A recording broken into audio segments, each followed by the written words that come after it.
During an artificial rainfall, all my panties hanging on the balcony drifted to my nemesis house. The good news is that the nemesis house is just downstairs. The bad news is that it was a dozen new panties I had just bought, and all the old ones were gone. And I just came out of the shower and was getting ready to wear a new one. Knock knock. I knocked on the door as if I were dead. It was a long time before the door opened, and Todd Cook was visibly woken up with sleepy eyes and messy hair. When he realized that it was me outside the door, his eyes were half narrowed. He leaned against the door frame, and said dangerously, "Do you know that it will be punished by God for making people sleep? If you break into people's houses, you will be punished by God." Todd Cook leaned forward, blocking the door. A wind blew in the corridor, and there was a bare shiver under the nightdress. "I'm in a bit of a hurry, I don't have a sense of security." So I squeezed in from the side, and tried to pull the Todd Cook away. As soon as I entered the room and walked straight to the balcony, I was able to retrieve my new knees. When I go back and wash and blow, I can feel safe again. What to do? Todd Cook reached out and put his hand on my shoulder. This hand was made of iron, and there was no possibility for me to break free. Damn, I can't say it clearly.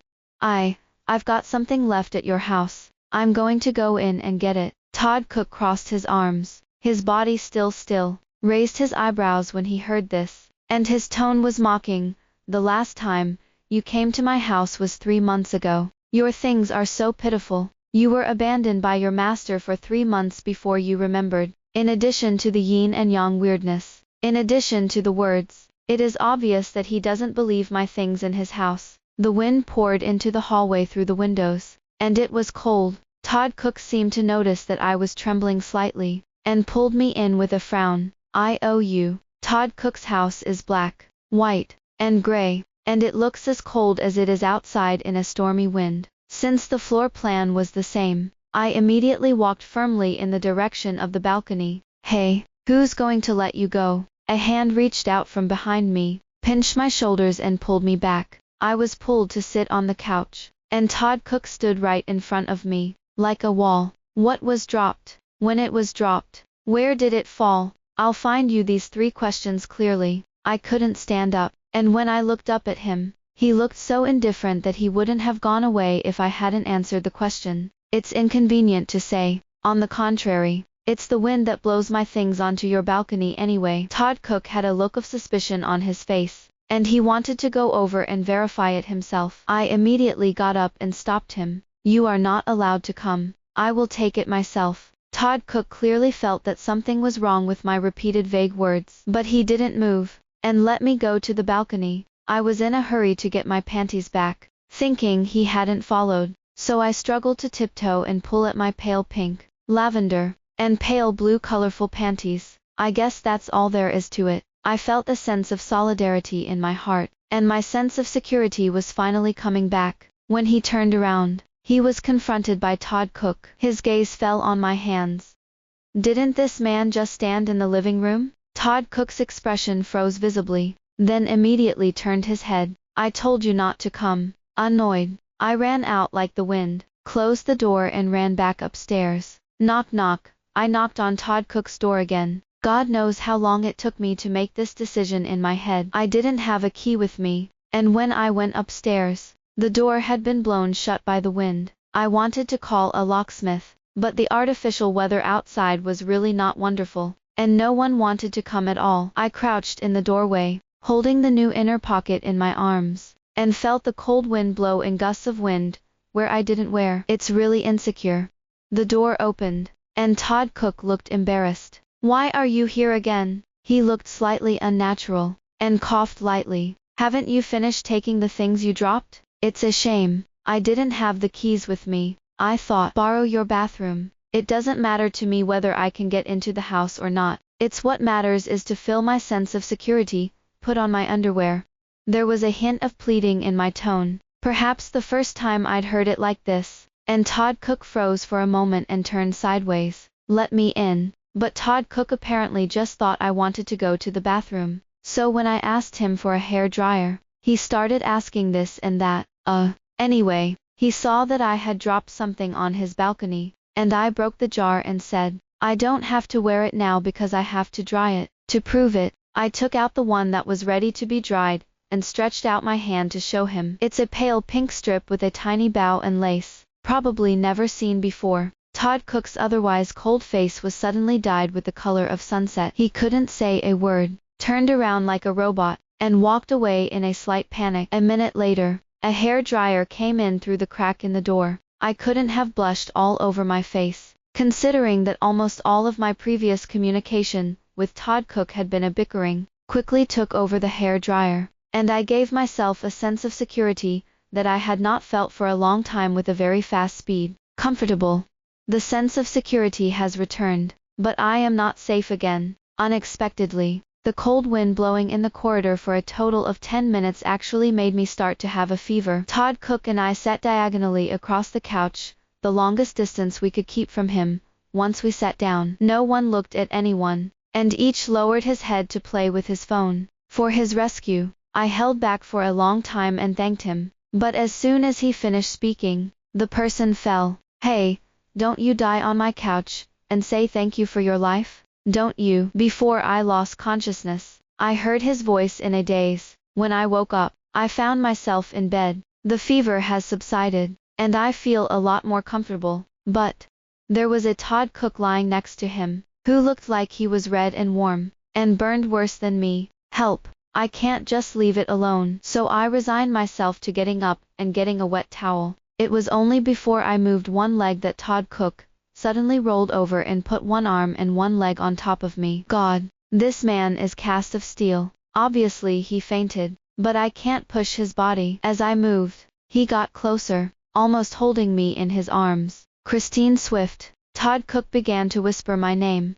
his voice erupting with a burst of flames. I got goosebumps on my neck, but at the same time, I was excited. Record him. Todd Cook, the dog who usually drags me like something when he sees me, looks like this after he has a fever. Handle.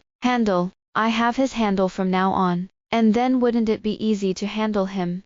I put up with Todd Cook's confinement for the time being, and I reached for my phone and started shooting at him. As soon as the camera opened, his face was covered in the screen of his phone. Not to mention, this man is quite handsome, with a straight nose and thick eyelashes, which is much more pleasing to the eyes than when he opened his eyes. Todd Cook. I called him. He reacted slightly, moving, but continued to whisper, Christine Swift. Todd Cook's voice was good, mixed with heat and hoarseness, and it didn't have the usual tone of underbeating, and it was unusually soft. If it weren't for my name Christine Swift, I would have wondered which lover he was calling, but as a sworn enemy, I understand that he hates me to the core, and even calls me with a fever, and probably dreams of beating me. Anyway, he can't beat me now. He has to record a handle that is enough to make him bow his head. Since my name has been called, I slapped him in the face and asked triumphantly, Todd Cook, who's in front of you right now? Christine Swift. That's all the fever boy can say. You're the most annoying. No, if you want to disgust him and pinch him, you can't ask the person you hate. It should be, who is the person you like? Christine Swift. Who is the person you love the most? Who is the most beautiful person in the world? Who is the kindest and gentlest person on earth? In the video recording, the boy's handsome face is presented in the frame, and he has only one answer to all the questions of the voiceover, Christine Swift. Finally, I pinched Todd Cook's cheek, and the boy on the screen seemed to be rubbing, which was so cool. After finishing the recording, I saved the video to my satisfaction. I still had a bit of a conscience, and while Todd Cook was unloading, I broke free of him and went to get 2 wet towels. I saw medicine next to me, and fed him.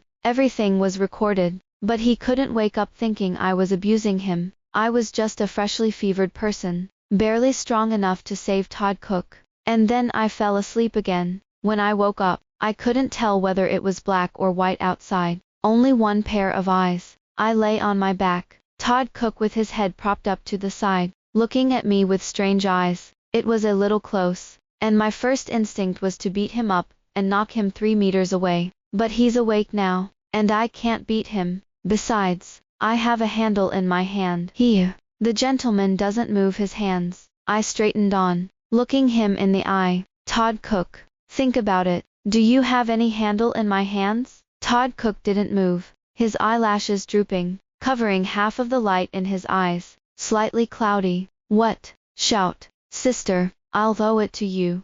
I sat up excitedly, reached for my phone, and showed him the video. The video isn't that long, but Todd Cook's face is noticeably darker. I was happy to see him unhappy. What do you want to do? Todd Cook looked at me fixedly. I could feel his hatred in those sticky eyes.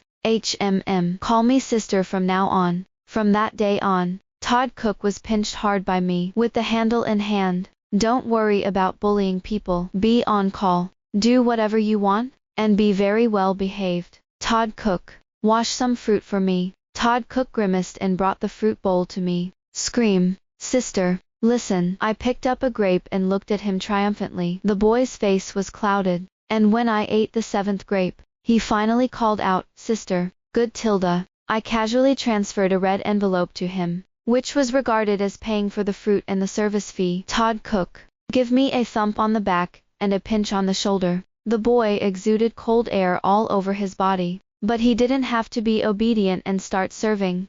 Light. Here's the point.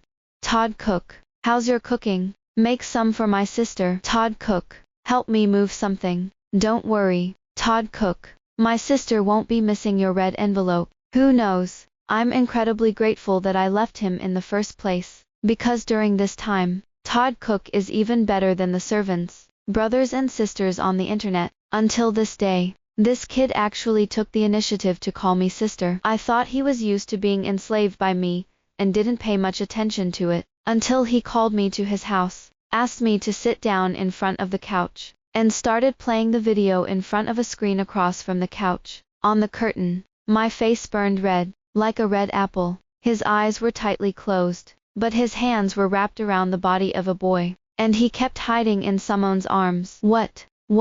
When did I do such a depraved thing? In the video, I became more and more excessive, not only sticking to other people's bodies, but also began to pull other people's clothes, touching everywhere, and even touching the place where I should play mosaics.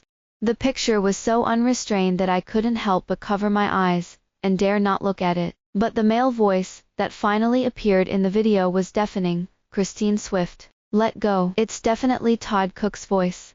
The event is reversed. I realized that this was what happened after the artificial rain that day. This super invincible big bad guy even recorded such a video before me. Wouldn't my enslavement during this period of enslavement sound like a joke? After all, I am more in his video than he is in my video. Todd Cook even leaned over and yelled in my ear, Sister. My cheeks bulged with anger and I glared at him warily. What are you going to do? It's over. It's over. The handle in his hand is bigger than mine. It's over. Why are you so scared? Todd Cook reached out and flicked my forehead, smiling maliciously. Then call out to my brother. I knew that this period of slavery had humiliated him, and he was simply lying on his salary, waiting for a good time to turn over and sing the surf. Seeing that I didn't respond for a long time, Todd Cook tapped me on the forehead again. Silly. As soon as I looked up at him, he pointed to the video on the large curtain opposite. I turned my head and held my head for a long time, and finally whispered in humiliation, Brother. I didn't see the smile in Todd Cook's eyes because of the sideways look of it, only the smile I heard him. Even if it was a laugh, I could hear his triumph in turning over into a king. Compared with the before and after, it's really unpleasant. Am I going to be enslaved like this? Gotta find a way to fix this. Todd Cook. Before I could finish my sentence, he interrupted. What's it called? What should it be called? I endure. Brother, I shouted angrily, wondering how he had managed to shout sister so smoothly before. It's better that we delete the video of that night together, so that no one can do it. There was another bounce on the skull, and Todd Cook leaned in. You're stupid. Yes, I just expected him to be stupid. And then the expectation was disappointed. Just as I was trying to figure out another way, the doorbell rang suddenly. Todd Cook opened the door. Mom and Dad have come to see you. I don't know how it got to the point where I hid in Todd Cook's room. Forget it. The lonely men and widows are in the same room at night, and if they are seen by Todd Cook's parents, it is not easy to explain. Todd Cook's room is also black, white and gray, and the whole is very simple and clean. But I can't sit still. Can only send him a serial message? urging him to hurry up and persuade his parents to go to another room. But his parents stayed in the living room and persuaded Todd Cook to go to bed. The moment Todd Cook came in, I thought to myself, it's over. It's over. Shouldn't his parents not be back in his room all night? Then wouldn't I have to stay in his room all night? The moment I met Todd Cook's eyes, my eyes were blank. Wait, long wait, until 1 o'clock in the morning. I was almost asleep, sitting up. When the person was tilted to the ground, he was blocked by a body. I looked up, and Todd Cook whispered, "Go to bed when you're sleepy." No. I raised my voice slightly, suddenly realized something, and pointed outside, expressing my doubts. Todd Cook shook his head. Alas, I hung my head, and stood up trying to wake myself up, which I couldn't sleep in his bed again. Although it looks so soft in my eyes when I am very sleepy at this time. I want to sleep so much. Christine Swift, have you forgotten the handle in my hand? If you want to delete it, go to bed. When I woke up, it was already dawn. As for why I woke up, it was because I was picked up. The position is a princess hug, and the location is in the living room of Todd Cook's house. I subconsciously struggled, but he held me tightly, and his eyes fell. You want to be discovered by my parents?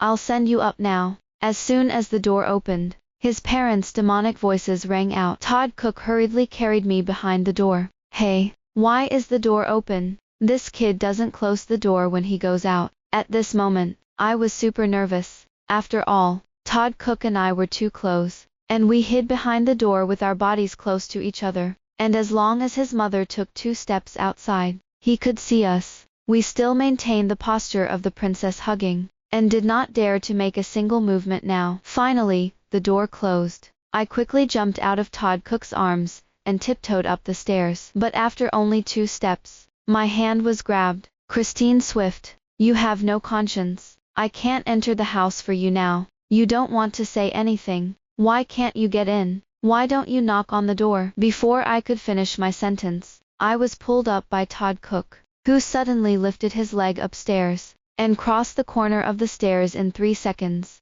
3 seconds later, the door to Todd Cook's house opened again. His mother poked her head out and looked at it, wondering, "You think you heard my son and a girl's voices just now?" Todd Cook looked at me, his long eyelashes blocking the meaning in his eyes, and said silently, "If I go back now, I'll confirm that I did talk to a girl at the door. Think about that video. You have to take me in." Well, Todd Cook followed me into my house anyway. You said I'd delete the video when I went to bed. I looked at the boy sitting on the couch in a relaxed posture. Todd Cook chuckled. That's just one of the conditions. And what do you have? Make me some breakfast. Sure enough, it's my turn to be a serf. I turned and went into the kitchen, ready to give him some dark cooking. Just halfway through, a voice suddenly came from behind him.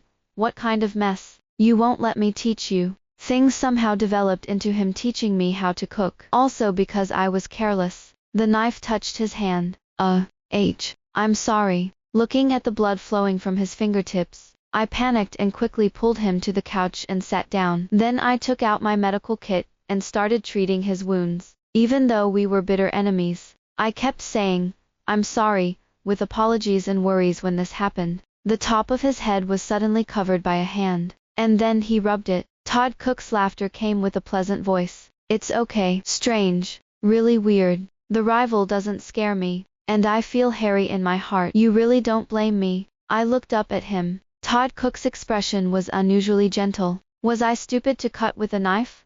Weird. Alas, this is another handle. How do you offset the 2 handles? How? I was afraid that he would make me the bottom of the serfs. The serf of the bottom. Todd Cook hooked his finger and let me closer. I leaned over and he leaned over and whispered in my ear, "Be my girlfriend." Are you crazy? The tips of my ears suddenly warmed up, and I looked at him incredulously. Look at your panic. Todd Cook looked calm. It's just dealing with my parents. Temporarily. You know. Oh, even Todd Cook has to be pushed to fall in love by his family. But as far as I know, he hasn't had a girlfriend yet. In order to get rid of the handle, and out of a little regret for hurting him, I finally agreed. He said that in order to behave naturally, he had to adapt first. From this day on, Todd Cook asked me out every day, and even often cooked and brought me food. Not to mention, His cooking skills are really good. I can eat 2 bowls of rice at a time.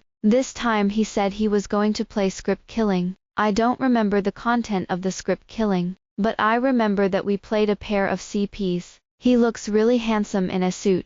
Very handsome. Very handsome. I suspect he's doing something ecstasy on me. Otherwise why would I have nodded when he asked me if I could kiss my forehead? The ecstasy worked so hard that I agreed when he said he would have a parting hug and a goodnight kiss at night. Isn't it just sticking? Isn't it just touching your cheeks? I can. As long as I can get rid of those 2 handles, I can do it. A month later, when his parents were gone and we hadn't yet coped, I reacted to him and asked, and he rubbed my cheek and said, Chinese New Year is the best time to deal with them. Isn't that a few months away? I was about to ask him when Todd Cook took my hand. Let's go. Go back and cook for you. Whoa, that's good. As soon as the holidays came, we went out on a trip. On the plane, he reached out around my head and rested my head on his shoulder. I was so sleepy that I not only leaned over obediently, but also hugged his arm. Sleep soundly. From the time I got out to the hotel, I almost slept through it, and I was in the car with Todd Cook half hugging so that I wouldn't hit my head against the window. When I arrived at the hotel, Todd Cook booked 2 rooms, right next door. My eyes were half open, and I was standing at the door of my room when I heard Todd Cook's voice. Hug. I was like a robot who just wanted to get the job done so I could go to sleep. So I reached out and hugged it. Where's a goodnight kiss? A shadow fell in front of me, and I stepped forward, my lips lightly touching his cheek. The other side too. As soon as his voice fell, I was about to punch him. I just want to sleep now. Okay. Todd Cook laughed, kissed me on the cheek, and shoved me into the room. I was finally able to sleep. After washing up quickly, I was ready to throw Mei into the arms of the big bed. It's just that I noticed something, and when I looked at it, my scalp was numb in an instant. What a snake! I screamed and jumped away, my heart racing, and I opened the door and went out. Todd Cook, who was in the next room, heard me and rushed out to grab me. What's wrong? I was now awake from the fright, and looked up at him in fear. There is a snake. I'm most afraid of snakes. And there's such a big one in the room. I feel like I'm going to be a sperm. Todd Cook glanced at my room, then pulled me into his room, handed me a bottle of water, and told me to slow down, then quickly contact the hotel staff to deal with snake-related matters. I'm sorry you two to frighten you. The staff contacted someone to get the snake away, but I didn't dare to stay in that room again. The hotel was fully booked, and there were no available rooms. So I had to stay in a room with Todd Cook. You've been taken away. Are you still scared? Todd Cook walked up to me, bent down, and reached for my bangs. I thought, it's okay. I thought you weren't afraid of heaven and earth. His voice was a little funny, but he quickly took me into his arms. I sometimes think that this temporary couple seems to be playing a little too real, but I thought he was so serious, I couldn't lose. Besides, it's pretty. Above, when I woke up, I slept in Todd Cook's arms, which was very intimate distance and position. It would never have been before. Awake. Todd Cook's voice rings in my ears. I pushed him away. His brow furrowed slightly, and he took out his phone as if he had predicted it. Look, who shrunk into my bosom? On the screen of my phone, I squeezed into Todd Cook's arms, and I couldn't pick up my hands and feet. Well, I dreamed of a giant snake last night, and I was scared. Todd Cook reached out and tapped me on the head, then neatly deleted the video. The travel itinerary was arranged by him, so the trip was almost led by him. He even instructed me in posing, and took pictures of me, which were surprisingly beautiful. It's so cool to travel with him. I only need to be alone. I don't have to worry about anything, and I can see the beautiful scenery, take beautiful photos, and eat delicious food. How did you never know Todd Cook was such a person before? Or is he only doing this to his girlfriend? And now my temporary girlfriend, are enjoying it? What do you think? The soul is lost. Todd Cook's voice pulls me back to reality. I came back to my senses, and his face enlarged before my eyes. I have to say, Todd Cook is also really handsome. His nose and eyes are like works of art. Stuck again. He reached out and pinched my cheek, and his smile suddenly became a little wicked. Don't forget, you have two handles in my hands, and you should play the role of my girlfriend now, instead of ignoring me. Todd Cook's words are obviously something that I often remind myself of, but listening to him say it, I feel a little inexplicable in my heart. It's just playing girlfriend. After all, not long ago, we were still mortal enemies, and we would shout when we met. I took these distractions out of my mind for a moment and continued with him for the rest of the trip. In the evening, one carelessly, the small wine will be drunk too much. When I got back to the hotel, the thoughts that had been temporarily suppressed in my mind came up as if they were being steamed. Todd Cook was carrying me into the room with my arms swaying, and we were very close to each other.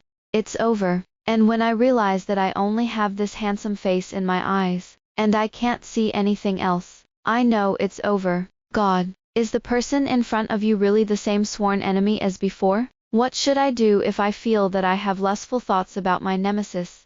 The drunkenness steamed rapidly as I stared at the face, and in my last moment of sobriety, I said to the boy who was holding me, Todd Cook, you're done. Todd Cook's eyes narrowed slightly, not understanding why I had come up with such a sentence, until he noticed that I was glued to him, and started groping. He chuckled at first, but soon frowned. What are you touching? Muscle. I rubbed it. Isn't it just muscles? Pectoral muscles, abs, thigh muscles.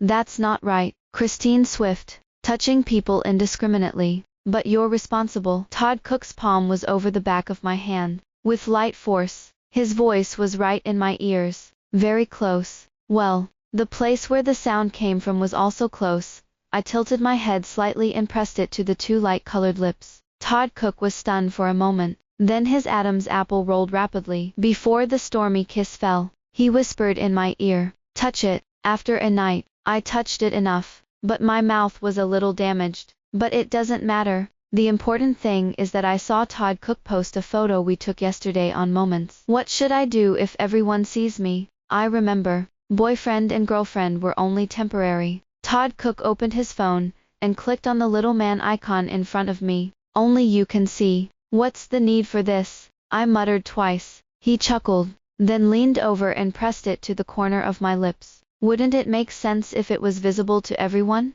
Todd Cook's hands gently cupped my cheeks, and made eye contact with me. So, would you like to? It's over. The rival has completely transformed into a gentle little sweetheart. What should I do if I can't stand it? He kept his eyes on me during my silence. Oops. I can't even remember what he looked like before, only the slightly curved Todd Cook in front of him. Stay again. He reached out and rubbed my head, and then twisted my lips with his fingertips. Christine Swift. Hey. I replied to him unconsciously. Todd Cook put his phone in front of me and began flipping through the album.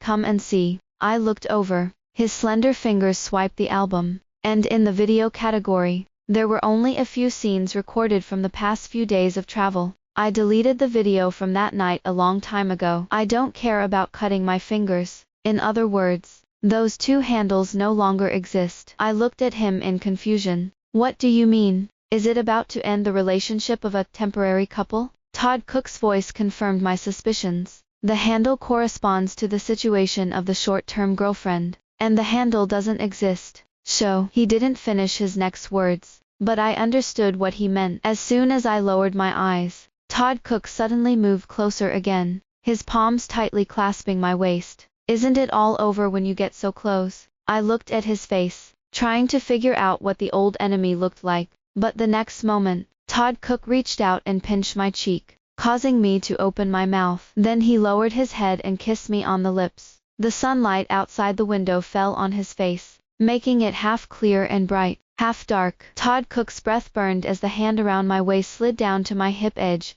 and patted it lightly. My face turned red and my eyes widened at him. What do you do? I complained. Todd Cook had a slightly wicked smile on his lips, and I was reminded that he used to smile at me like that all too often. At that time, I thought he was provoking me. What am I doing? Then you can feel it again. Todd Cook slapped again. This time it's heavier than last time, and although it doesn't hurt, you can hear a crisp sound. I was so embarrassed that I was about to punch me, but his fist was easily grasped by him, and his fingers stretched my curled fingers out strongly, and he held my hand against his chest. Don't you like to touch here? Todd Cook then lifted me into his lap with one hand and nudged my lower back so that I was lying in his arms. He looked down and pecked my lips, his hand rubbing behind me. Yes, it's all over. We have nothing to do with it. Todd Cook's voice was soft. But now, isn't there something between us? I looked up into his eyes, as if I had drowned in a pool of spring water. So, Christine Swift, we should have a reasonable relationship, right? Can you let me be your boyfriend? The formal kind. Todd Cook put his other hand on my cheek, and rubbed his thumb against the side of my cheek. Don't stay this time. Answer me. My eyes were glued to his face, and I thought, this is the end of it. Whether it's a sworn enemy or not, I don't care. I straightened up slightly, held Todd Cook's handsome face, and kissed it. That's fine. The photo of Todd Cook's circle of friends has been made public, and although it has long been drowned out by more news, there are still sporadic people who have discovered the situation, like me and his friends. We also received a bombardment from our friends. Are you serious? Isn't he your nemesis? Are you together? It's not going to be truth or dare. Sherlock Holmes himself. I found out. This is the circle of friends 2 days ago, but I love to brush the circle of friends. But I definitely didn't see this. So, it must have shifted from private to public. Are you already showing signs of it? Todd Cook pulled me over, took a group photo, and posted it to the circle of friends again, which was a reply to them. During the Chinese New Year, we met his parents together. Before, when he offered to let me be his temporary girlfriend, it was to cope, but now that the time has come, it has come true. His parents were so happy that they kept pulling me to talk to me. That night we drove to the outskirts to set off fireworks. When I got out of the car, Todd Cook tied my scarf tightly and pulled my hat down. With fireworks in mind, I quickly took up a corner and started to light them. His parents followed for a while, smiles on their faces. But after all, it was cold and late, so I told Todd Cook to take care of me, and they went back first. Todd Cook and I set off a big bag of fireworks and snuggled up to look up at the night sky. When I went back, I found that I was walking towards the neighborhood where we were. Don't you live with your uncle and aunt? I thought I'd be sleeping over there tonight, but it's still far away. Todd Cook, stay with me tonight. Oh, I didn't pay much attention to it. After all, my house was upstairs from his house, and I slept the same everywhere. Entering the house, taking off your shoes, taking off your coat, everything is normal. It wasn't until I went out of the bathroom after taking a shower that I saw Todd Cook, who was half lying on the bed and looked very attractive. He finished washing before me, leaning on the head of the bed with his upper body naked. The quilt was pulled up to the abdomen, and the beautiful muscles were carved in the warm light. This is a bright seduction. I walked over and sat on his lap, through the quilt and lifted his chin. Is this little look intentional? Todd Cook's eyes were slightly unruly, but as if the fog had melted, and his black and white eyes were full of tenderness. He lifted his chin very cooperatively, and his eyelashes dropped slightly. Yes, is that sister going to do something to me? It's not normal to do something about it at this time. I put my hands on the pillow behind his back and buried my head in it, touching his lips and not touching it. Seeing his eyes blur, he pulled away, his gaze falling on Todd Cook's Adam's apple. Todd Cook, you're really finished. As soon as the words fell, I kissed them. Todd Cook's breath froze for a moment, but the next second, his slightly hoarse voice rang out. Really? He grabbed me by the arm, and in an instant I was under the covers, close to his skin. Todd Cook's kiss fell on me, like a storm on a summer night. During the interval, he was short of breath. Then let's see which of us finishes tonight. Angry, Todd Cook poked my fingers in the face, and I turned my head away. He leaned over again, and took me in his arms. It's no wonder that I'm in love. You should understand me. I interrupted him before he could finish his sentence, and I looked at him angrily, and pointed to a small piece of fabric, at the foot of the bed. Then you tore it up. What am I wearing? At the foot of the bed lay a lonely, pitiful underpants, and the traces of the fabric cracking seemed to tell of grievances. Todd Cook kissed my finger, and mysteriously took a new piece of fabric from the closet and handed it to me. I looked at it. It was white, with a small bow and lace trim. Although I had already bought the underwear a few more times, I still recognized that it was the one I bought during the artificial rainfall. I stared at Todd Cook with wide eyes, and the man lifted my ankle to put it on for me. Actually, that day, There was another one. It landed on the windowsill of my room. What? My ears were hot, and my toes kicked away the hand he was putting on for me. Todd Cook chuckled, set the white fabric aside, and leaned down, breathing hot. It's okay if you don't wear it, in front of me, whatever you are comfortable with. The end.